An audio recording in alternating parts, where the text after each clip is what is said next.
ბაზარზე ჩვენ ვართ ლიდერები უკვე 5 წლის მანძილზე გაყიდვების და უფრო მაღალი ინტერესი იყო ამ ბრენდის მიმართ.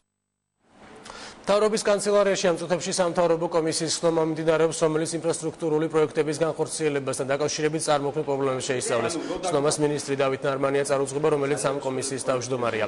კომისიაში შედიან ეკონომიკის, სოფლის მეურნეობის, ფინანსთა, შინაგან საქმეთა, ჯანდაცვის, კულტურისა და სპორტის მინისტრები, ასევე ფინანსთა სამინისტროს საგამოძიებო სამსახურის წარმომადგენლები და საგადასახადო ომბუდსმენი. კომისია არსებულ პრობლემებს შეისწავლის და მთავრობას კონკრეტულ რეკომენდაციებს წარუდგენს. საკითხები შეეხება ძირითადად შესრულებული სამუშაოების ხარისხთან დაკავშირებულ პრობლემატიკას და შეეხება ასევე საკონტრაქტო ვადების დარღვევას, საიდან გამომდინარეც კომისიამ უნდა იმსჯელოს ვადების გაგრძელება არ გაგრძელებასთან დაკავშირებულ საკითხებზე და ასევე სამართლებრივი გადაწყვეტის მექანიზმებზე, რაც ეხება ამ პრობლემებს. ჩავთვალეთ საჭიროდ, რომ ეს ამ კომისიაში მივიღოთ მონაწილეობა, რათა მომავალი პროექტები, რომელიც უნდა განახორციელოს ინფრასტრუქტურის სამინისტრომ, შესაძლებელია ეს იყოს სპორტული ობიექტები.